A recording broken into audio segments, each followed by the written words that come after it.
బాలీవుడ్ లోని Kerala story director సుందీప్ పిటో సేనా వచ్చేసి మన సందీప్ రెడ్డి వంగని ఒక పర్వట్ అని చెప్పి అనడం అయితే జరిగింది. సో తను యానిమల్ మూవీని అలాగే ఉమెన్స్ ని ఆబ్జెక్టిఫై చేస్తూ సందీప్ రెడ్డి తీసే మూవీస్ ని అంటే నాకు నచ్చదు. ఎస్పెషల్లీ నేను యానిమల్ మూవీ చూడలేదు, అయినప్పటికీ కూడా నాకు సందీప్ రెడ్డి వంగ అమ్మాయిల్ని తక్కువ చేసి మాట్లాడడం అనేది నాకు అసలు నచ్చదు.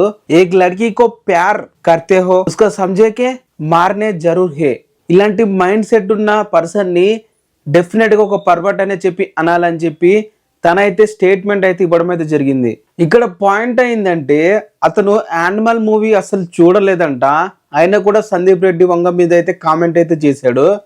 ఎవరో చెప్పింది విని డైరెక్టర్ ని పర్వట్ అని అనడం మీ మేధశక్తికే వదిలేస్తున్నాము.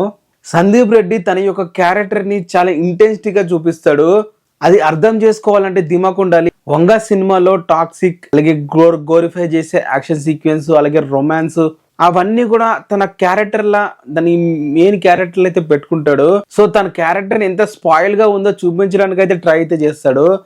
అంతేగాని ఒక ప్రాప్ గడ్డ మూవీ తీసుకొచ్చి జనాల మీద అయితే రుద్రానికి అయితే ట్రై అయితే చేయట్లేదు.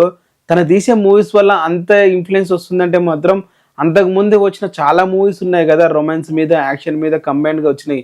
ఒక్క సందీప్ రెడ్డి వంగ ఫిల్మ్స్ మీదనే ఎందుకు ఇలాంటి దాడి జరుగుతుంది?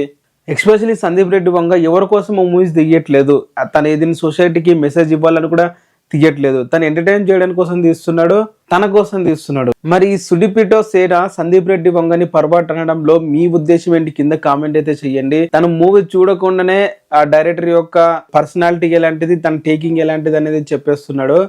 సో తను 30 years గా ఇండస్ట్రీలో ఉన్నాడంట, ఆయన కూడా తను ఇలాంటి కామెంట్ చేయడం అనేది ఎంతవరకు సహజం మీరే చెప్పండి. మరి దీని మీద మీరేమంటారు? మీ ఒపీనియన్ కూడా కింద కామెంట్ చేసి సబ్స్క్రైబ్ అయితే చేసుకోండి.